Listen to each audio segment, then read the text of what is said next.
Hey, deserving listeners, 90 Day Fiancé. Let's watch. Mohamed and I had an argument, and he told me basically he was going to find a new sponsor because he didn't feel like I was getting the paperwork done on a timely basis in his eyes. And it hurts my feelings that Mohamed doesn't really care how much the ceremony means to me. Yeah, I didn't react to this on YouTube because, I don't know, I just felt like it was a repeat of other things we've seen happen with this couple. But to catch everyone up, last week, the two of them were having a conflict because she wanted to extend the wedding out another month or so. Remember, it's 90 days, so it's probably the difference between getting married in 2 weeks or getting married in 6 weeks or something like that. So she was asking, I want to get married in 6 weeks because then I get a nicer venue, that kind of thing.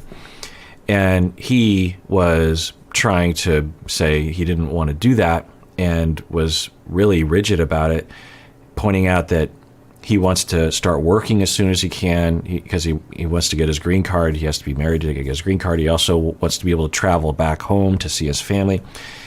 And that all makes sense. That's fine. But what's the difference of just another month? It doesn't seem like it's that big of a deal. Also, the way he was talking to her, he was basically saying, well, if you're not going to get married to me in the next couple of weeks, then I'm just going to find another sponsor, which I don't know that much about this process, but I'm pretty sure that is not possible. I don't know if he was being serious about that, but I don't think you can find another sponsor right away. But regardless of that, he's basically saying, unless I don't want to get married to you in 6 weeks. I want to get married to you in 2 weeks. I don't know if that's the exact timeline, but and if you don't get married to me in 2 weeks, then I'm not going to marry you. And you're just like, huh? What? Like, you can't give me 1 month?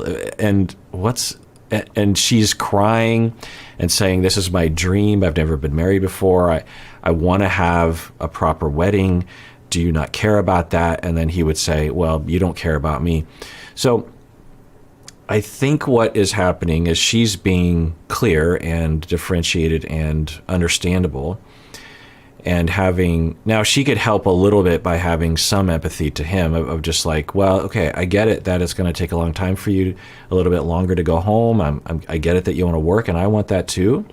But I think she probably has already said things like that, or I don't think he thinks, well, anyway. So from his point of view, though, what he could be saying is, I want you to have your wedding, but I'm extremely anxious because we did see him talking with his friend, and I don't know if this is a gender sexism thing that he can't really, because he seemingly in camera anyway never talks about anything emotional with her, but he did with his friend. And so I don't know if this is some kind of chauvinistic thing in his culture or just with him, but he's having some real feelings about it. And so, okay, if I was to take a guess, I would say that there are two main factors that I would explore with him if he were my client. One is that he has a sexist notion or some kind of issue around being vulnerable with women, with partners, and refuses to discuss anything. This is a traditional toxic masculine notion, which is like, look, you tell your wife what's up and you don't let her nag you or have any say in the matter because you're the man of the house and this is just how it's going to happen.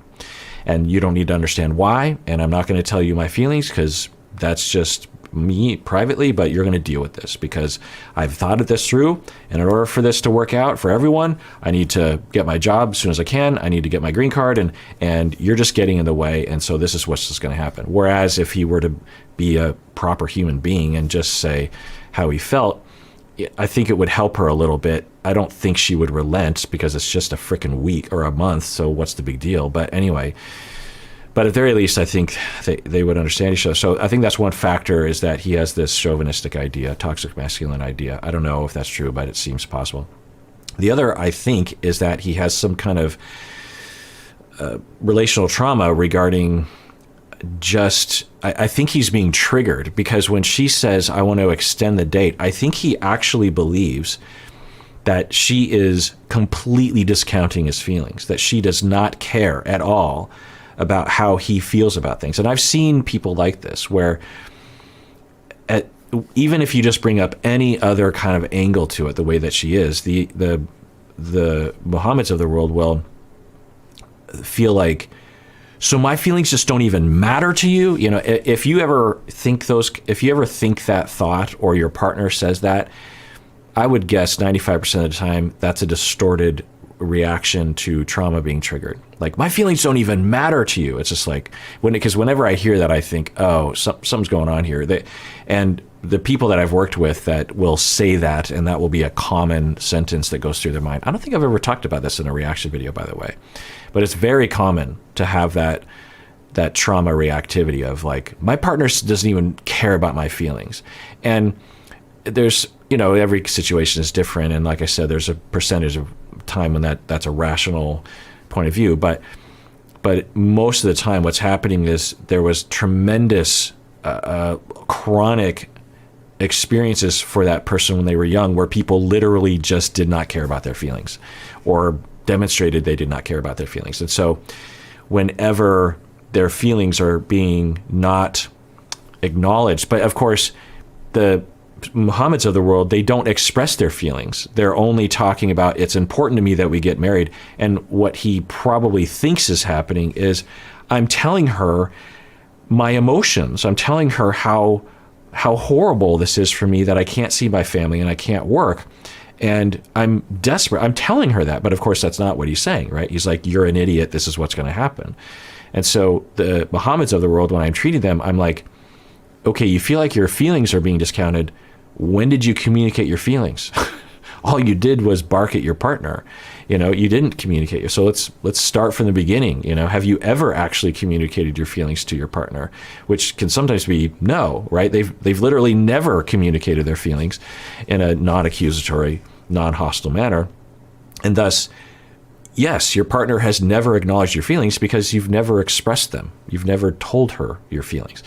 So let's start there. And so that would be so toxic masculinity and some kind of relational trauma that causes him to feel like his feelings are being discounted when they're actually not.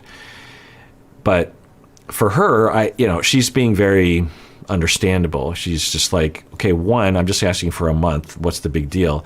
And two, you're treating me like crap. And last week's episode, it was pretty bad. I mean, he was just treating her like she was a piece of garbage, really. And she was crying and upset. And then he texted her from the other room, like, fine, I'll find another sponsor or something like that. And it was revealing, I guess is the word.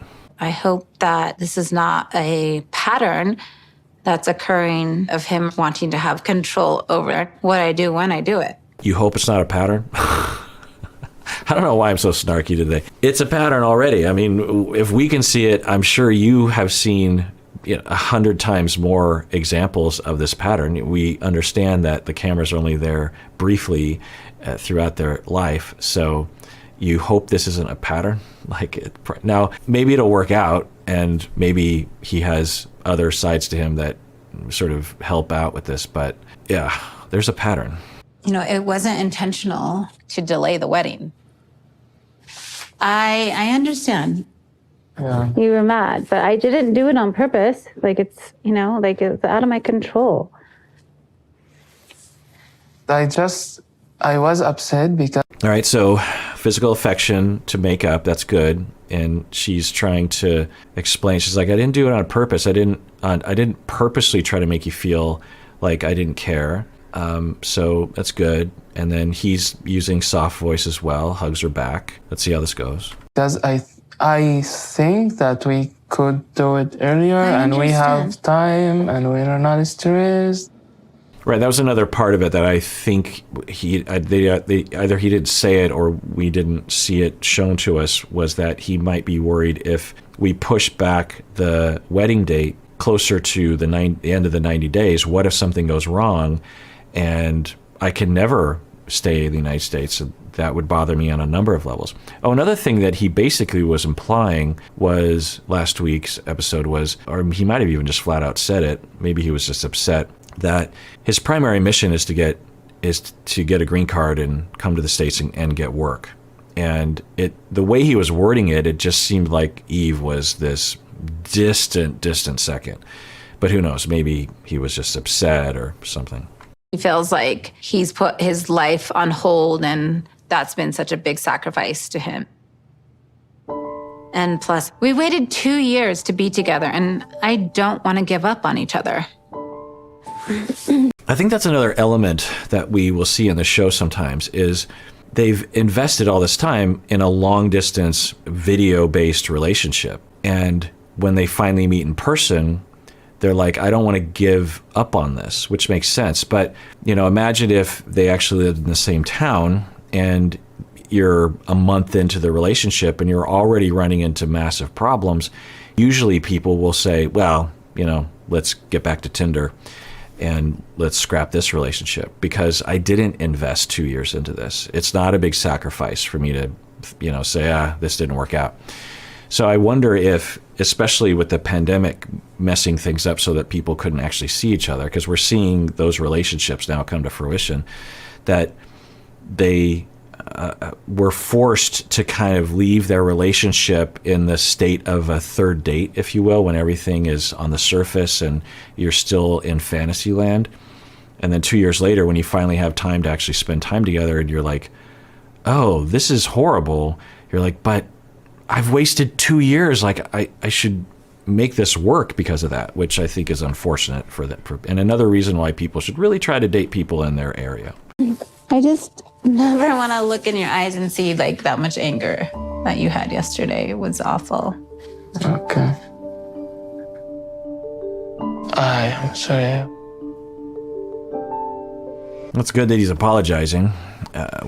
If I were her, I'd be like, sorry for what? I'm glad you're apologizing, but what are you apologizing for? So I don't know if he's being very careful or stoic-y again. So it's hard to know. So if I just saw this scene, I'd be like, oh, okay.